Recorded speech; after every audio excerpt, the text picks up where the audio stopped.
Diversity and discrimination. What we have seen already is what is the meaning of diversity. Sometimes people who are different from others, they may be teased, laughed at, or they are not included in a certain activity or group. Then those people will feel hurt, they may get angry, they may be helpless or sad when friends or other treat us in such a way. And have you ever thought about this, why this happens? So in this discussion, we'll try and explore how such experiences are related to the society we are living in. And we'll also have a look at how they are connected to the inequalities that exist around us. Difference and prejudice. There are many things that make us what we are. That is how we live, the language we speak, what we eat, wear, the games we play, and things we celebrate. Now, all of these are influenced both by the geography and the history of the place where we live in. And you will get an idea of how diverse India is if you look even briefly at this statement that we are going to present here. There are 8 major religions in the world, and every single one of them is practiced in India. We have more than 1600 languages that are people's mother tongues, and there are more than 100 dance forms. Yet this diversity is not always celebrated. We feel safe and secure with people who look, talk, dress and think like us, those who are like us. Sometimes when we meet people who are very different from us, we may find them strange and unfamiliar.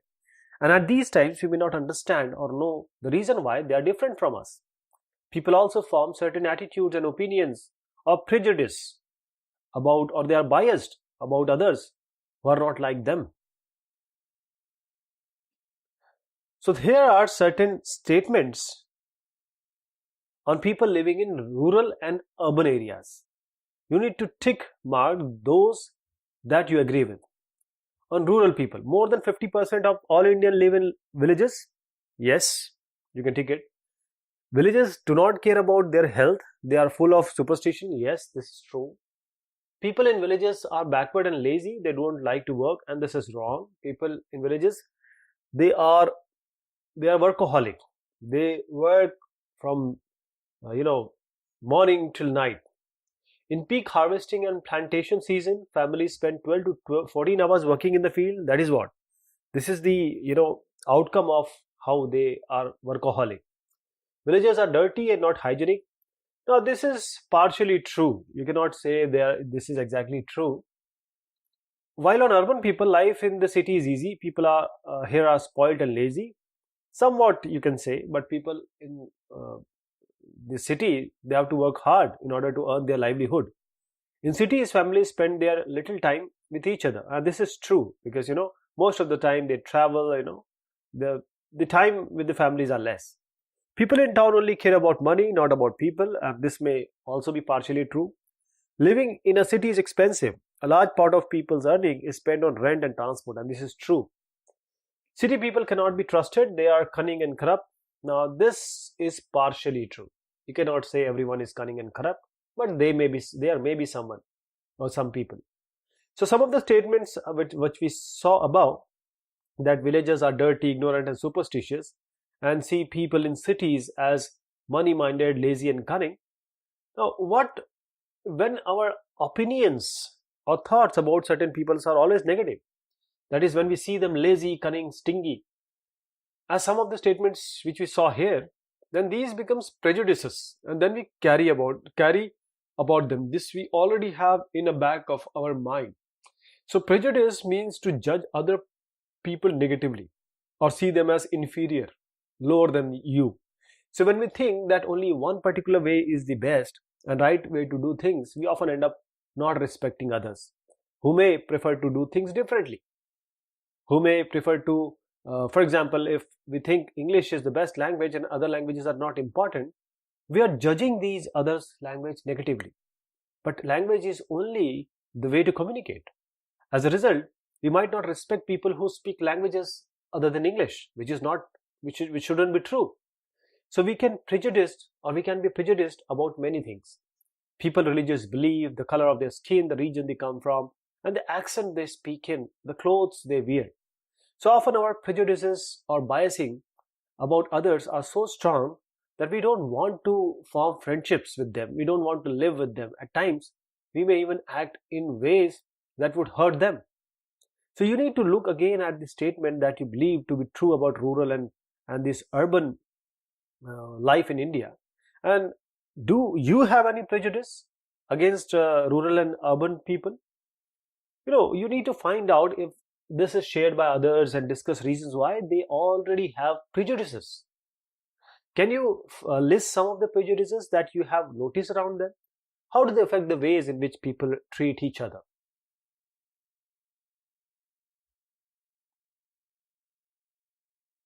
Then creating stereotypes. All of us are familiar with gender differences. What does it mean to be a boy or a girl? Many of you would say we are born as boys or girls. It is a given. What is there to think about? I'll give you a case. We have to arrange the statements which are here in two sections according to what you think is appropriate for sections. Girls, boys, they are well behaved. Of course, girls are well behaved. They are soft spoken and gentle. Of course, girls are. They are physically strong. The boys are. They are naughty. Boys are naughty. They are good at dance and painting. Of course, the girls. They don't cry. Boys, they are rowdy. Boys, they are good at sport. Girls, they are good at cooking. Girls, they are emotional. Girls. Now, this is just some opinion I gave. But now check with your friend's help or teacher help which has put which statement where. And you need to find out and discuss people reason for doing this. Are the qualities you put in boys something that boys are born with? Okay. So if you take the statement they don't cry, you'll see that this is a quality that is generally associated with boys and men. As babies or children, when boys fall and hurt themselves, their parent and other family members often console them by saying, "Don't cry. You're a boy. Boys are brave. They don't cry." So as children grow up, they start believing that boys don't cry. So that even if a boy feels like crying, he stops himself from doing so. He also believes that crying is a sign of weakness. So even though both boys and girls sometimes want to cry, they have body, they're hurt sometime, they have heart, they have mind, they are emotional, everyone is having sentiments, especially if they are angry, or say if they are angry, and there are the situations also, let me tell you, in some pain. As they grow older, boys learn or teach themselves not to cry, because this is what is fed to them.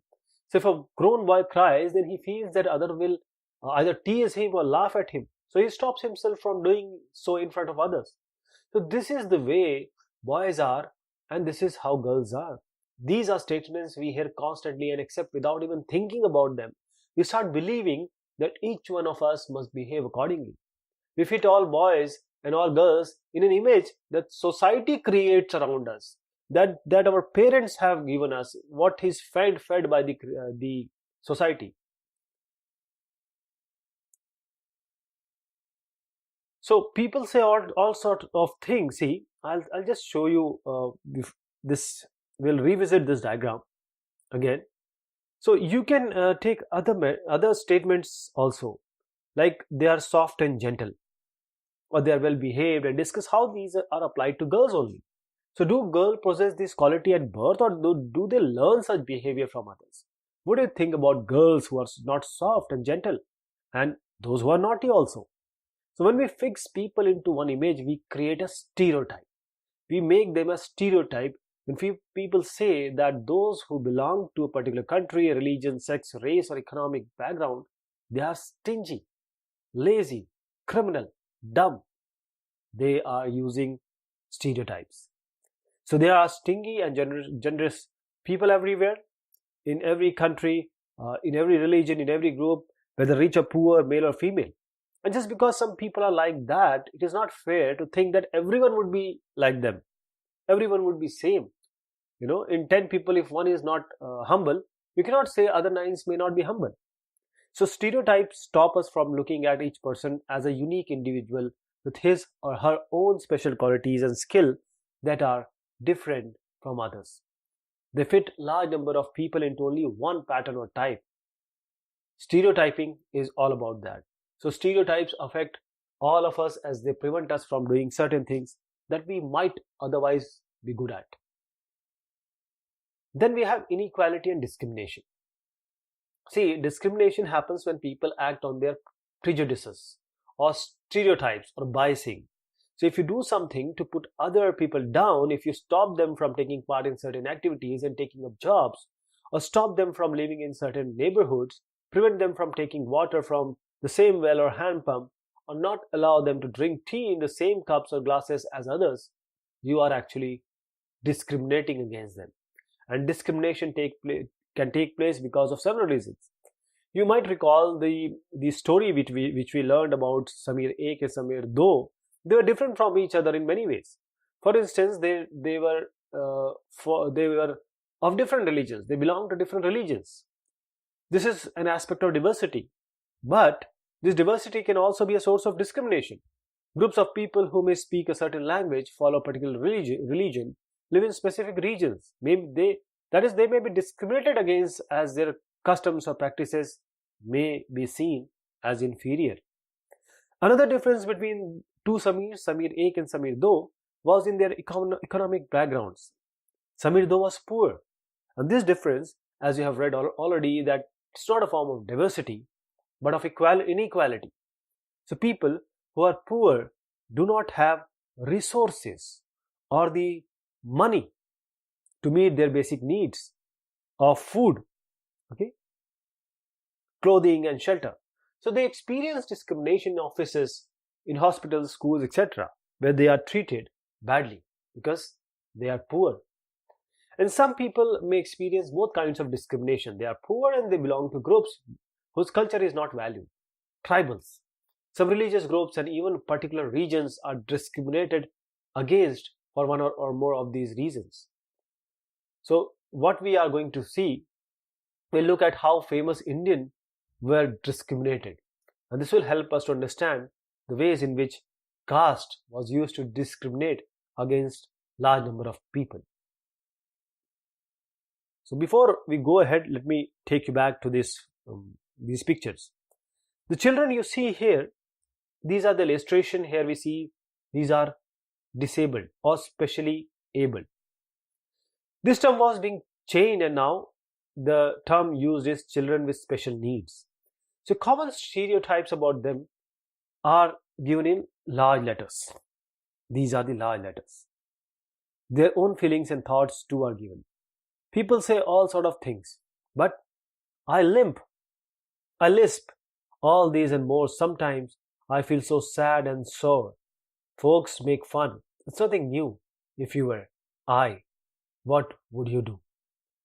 Here, you look so different. But she says, I'm a person. I feel shy. From staring eyes, I want to hide. Then, this is a girl. Is her mind okay if she's not able to do certain things? Just because my legs are wobbly, people think my mind is wobbly too. So you need to discuss about these children's, what they are saying about stereotypes regarding them and why. And do you think these children's with special needs should be a part of a regular school or a study in separate school? Give your answer. What my suggestion is, what my opinion is, they all are special. That means he or she, they are both same. If God has given us or made us like this, that doesn't mean that anyone is inferior or disabled. They all are able. God has created everyone. Everyone has special qualities, and we must respect every one of them. Just because they look different or have some sort of problem, we should not make any stereotype or make fun of them. This will be highly unfortunate. So Before we'll talk about some people, a common stereotype which we generally see about Muslims is they are not interested in educating girls and therefore they do not send girls to school. However, studies have now shown that the poverty amongst Muslims is an important reason why Muslim girls do not attend school or leave school after a few years. They are poor people. Muslims are poor in our country. So whenever effort have been made to reach education to the poor, the Muslim community has shown an interest in sending their girls to school. You take Kerala, state of Kerala. The distance between school and the home is not much. There is a good government bus service that helps teachers reach schools in rural areas, and over 60% of the teachers are women. These factors have helped children from poorer families, including Muslim girls, attend school in much larger numbers. In other states where such efforts have not been made, children from poorer families, whether Muslim, tribal, or so-called low caste find it difficult to attend school. Therefore, poverty, not religion, is the cause of non-attendance of Muslim girls in school. So this is the duty of the government to provide, the way the Kerala has shown entire world that it is having the highest literacy rate and most developed state in the country. The effort have to be made by the government in different states to make everyone an educated human being, educated Indian. So on being discriminated against, we were talking about that. People are engaged in different kinds of work like teaching, carpentry, pottery, weaving, fishing, farming to earn a livelihood. However, certain kinds of work are valued more than others. Activities like cleaning or washing or cutting hair, picking garbage, these are seen as tasks that are of less value, and people who do this work are seen as dirty and impure. This belief is an important aspect of the caste system. In the caste system, communities, groups of people are placed in a sort of ladder where each caste was either above or below the other. So Brahman, Kshatriya, Vaishya, Shudra, those who place themselves at the top of this ladder, they call themselves as upper caste and saw themselves as superior. They said, we are superior. The groups who were placed at the bottom of the ladder were seen as unworthy and called untouchables. So caste rules were set which did not allow the so-called untouchable to take on work other than what they were meant to do, picking up the garbage, the human excreta on their head. For instance, some group are only allowed to pick garbage and remove dead animal from the village, but they were not allowed to enter the homes of the upper caste or take water from the village well, and even enter temples. Their children would not sit next to the children of other caste in school. So Dalit, we were talking about these. Before that, we need to know about Dalit. Dalit is a term that people belonging to so-called lower castes, Shudra, use to address themselves, and they prefer their word to untouchable, Achut. So Dalit means those who have been broken. This word, according to Dalits, show how social prejudices and discrimination have broken the Dalit people. The government refers to these people or this group of people as scheduled caste. So what is the difference between discrimination and stereotypes? How do you think a person who is discriminated against might feel? Of course, he will feel bad. You know, you are born in the same country, you are not getting the resources, you're not getting the education, you are being deprived of many of the resources, education, wealth. You will feel bad. So the upper caste acted in ways which do not give the so-called untouchables or achuts the same right as they enjoy.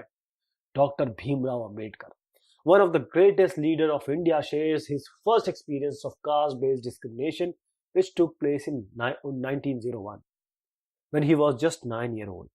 He had gone with his neighbors and cousins to meet his father in Koregaon, which is now in Maharashtra.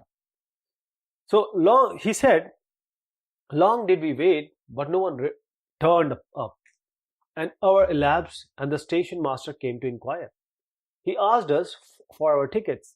We showed them to him. He asked us why we tarried. We told him that we were bound for Koregaon and that we were waiting for father or his servant to come, but that neither had turned up, and that we did not know how to reach Koregaon. We were well-dressed children. From our dress or talk, no one could make out that we were children of untouchables. Indeed, the station master was quite sure we were Brahmin children and was extremely touched at the plight in which he found us. As is usual among the Hindus, the station master asked us who we were. Without a moment thought, I blurted out that we are Mahars. Mahar is one of the community which are treated as untouchables in Mumbai, the presidency. He was stunned.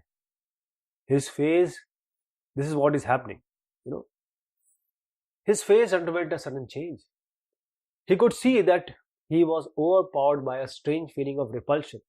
And as soon as he heard my reply, he went away to his room and we stood where we were.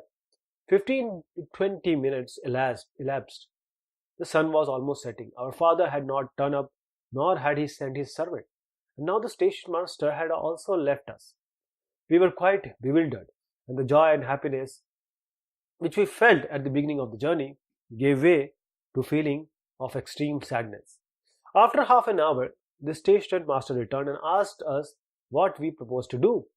We said that if we could get a bullock cart on hire, we would go to Koregaon, and if it was not very far, we would like to start straightway. There were many bullock carts plying for hire, but my reply to the station master that we were Mahars had gone round among the cartmen, and not one of them was prepared to suffer being polluted and to demean himself carrying passengers of the untouchable classes. We were prepared to pay double the fare, but we found that money did not work. So the station master, who was negotiating on our behalf, stood silent, not knowing what to do. So this is the content from Dr. B.R. Ambedkar Writings and Speeches, Volume 12. This is edited by Vasant Moon, and this is Bombay Education Department, Government of Maharashtra. So Dr. Bhimrao Ambedkar is actually considered the father of Indian Constitution and is also the best known leader of the Dalits. Dr. Bhimrao Ambedkar fought for the rights of the Dalit community. He was born into the Mahars caste, which was considered achut or untouchable. The Mahars were poor, owned no land, and children born to them also had to do the work their parents did. They lived in spaces outside the main villages and were not allowed into the village. So Dr. Ambedkar was the first person from his caste who completed his college education and went to England to become a lawyer. He encouraged Dalits to send their children to school and college. He also urged Dalits to take on different kinds of government jobs in order to move out of the caste system. He led many efforts of Dalit to gain entry into temples. Later in life, he converted to Buddhism in his search for a religion that treated all members equally. Dr. Ambedkar believed that Dalits must fight the caste system and work towards a society based on respect, not just for a few, but for all persons. This is Dr. Bhimrao Ambedkar. So, imagine we were talking about what Dr. Bhimrao Ambedkar went through. So, imagine how difficult it would be if people could not move easily from one place to another, how insulting and hurtful it is to have people move away, refuse to touch you or allow you to drink water from same sources as they do. So this small incident which we just saw shows how a simple task of going from one place to another in a cart was not available for children, even though they could pay the money. All the cartmen at the station refused to take the children. They acted in a discriminatory manner. So clearly, this story shows us caste-based discrimination is not only limited to preventing Dalits from undertaking certain economic activities, but it also denies them from respect and dignity given to others. So striving for equality, the struggle for freedom from British rule also included with it the struggle of large groups of people who not only fought against the British but also fought to be treated more equally. Dalits, women, tribals and peasants. they fought against the inequalities they experienced in their lives. And as we have pointed out, many Dalits organized themselves to gain entry into temples. Women demanded that they should have as much as right to educate or education as men did. So peasants and tribals, they fought to release themselves from the grasp of the moneylender and the high interest they were charged. So when India became a nation in 1947, early leaders too were concerned about the different kinds of inequalities that existed in Indian communities. So those who wrote the Constitution of India, a document that laid out the rules by which the nation would function, were aware of the ways in which discrimination had been practiced in our society and how people have actually struggled against this. So many leaders of these struggles, such as Dr. Ambedkar, had also fought for the right of the Dalits. So these leaders set out a vision and goals in the Constitution to ensure that all people of India were considered equal. And this equality of all persons is seen as key value that unites us all as Indians. So everyone has equal rights and opportunities, and this untouchability is seen as a crime and has been legally abolished by law. This is a picture. Women at rally demanding their rights, and this is these pictures are so often being seen in TV channels and newspapers. So people are free to choose the kind of work they wish to do. Government jobs are open to all people. In addition, the Constitution also places responsibility on the government to take specific steps to realize this right to equality for poor and other such marginal communities. So the writers of the Constitution also said that respect for diversity was a significant element in ensuring the equality. They felt that people must have the freedom to follow their religion, speak their language, celebrate their festival, and express themselves freely. They said that no one language, religion, or festival should become compulsory for all to follow. They said that the government must treat all religions equally. Therefore, India became a secular country where people of different religions and faith, they have, before I go ahead, these are some of the members who wrote the Constitution of India. And they have seen and they have found that whatever is going on in the present community should be changed. So, India became a secular country where people of different religion and faith, they have the freedom to practice and follow their religion without any fear of discrimination. So this is seen as the important element of our unity, that we all live together and respect one another.